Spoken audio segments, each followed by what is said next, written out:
I'm going to make some nature-inspired prints using jelly plates and acrylic paint. First, I gathered some leaves from outside, and then I'm using one of my jelly plates and acrylic paint. I'm going to start by covering my surface. You can use a brayer, you can paint it on, and I'm just going to do a consistent one-color print. So using my paintbrush, I'm spreading it out. A little black paint got in there, but that's okay. I think that'll work.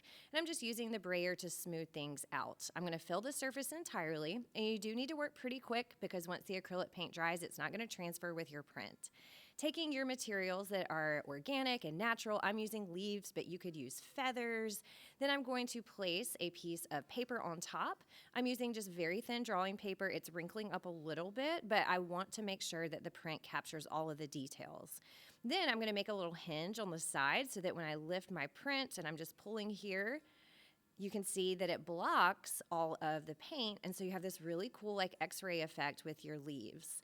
The reason why I'm hinging it is now I'm going to remove my leaves, lay it back down so it's lined up, press again, and then this is going to get the detail and the texture of the leaves that the paint picked up. I think a darker color would work a little better here, but that's a really cool effect. Let's do it again. This time, let's do a darker color, and I'm going to take black acrylic paint and same concept, fill up my whole jelly plate using a brush, a little bit of pink paint called up in there, but that's totally fine because I do love a nice dynamic black. Using the brayer, you can also see that I made my paint thicker. One, I want it not to dry as fast, and I would just want to kind of see what it looks like with a little bit more paint. This is all about experimentation.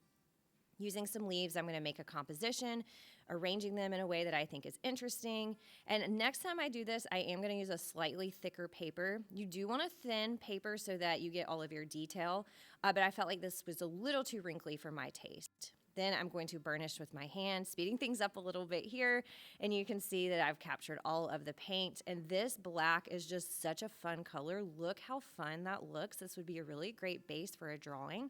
Then I think it's going to show up better. Instead of hinging, I'm going to print the details on a separate piece. So this is kind of like the inverse of the print that I just did, making sure to get all my detail. Pulling my print here, you can see all of the really beautiful textures. Let's do this concept again with a variation. So I'm going to use gold metallic paint this time. Your color scheme does not matter. And I'm going to then lay down some leaves and do another composition and arrangement. And I'm thinking of all the fun things I could do this with: lace, flowers, jewelry. I've seen people do this with like tapes. And now I'm going to take the same paper I printed on and I'm going to randomly lay it down, not trying to line things up. And I'm going to do a double print. I chose to do gold so that it would not conflict with the black, that the two colors could kind of complement each other, but also the black is of course going to be more dominant. Since I'm not using a printing press, I'm really making sure I'm taking my hand to get all the details. And look how fun. So you have like the detail print here and then the negative. So let's do that again, this time taking the leaves off and then taking the black paper that has the less detail, the like x-ray look. Let's see what that looks like printed on top. So I'm going to line it up randomly. And again, I was thoughtful with my color scheme because I know gold is going to show up, but of course black is going to be the dominant color, and then the areas of white add to the color scheme as well. Taking my hand and burnishing, making sure to get those beautiful textures, and then voila, you have this really beautiful metallic effect. So here are my 3 papers using the nature-inspired printmaking with jelly plates. Thank you so much for sticking around and making art with me, and if you're interested in more tutorials, check these out. I have a website, thatartteacher.com, with free lesson plans, videos, student examples, and all things art education.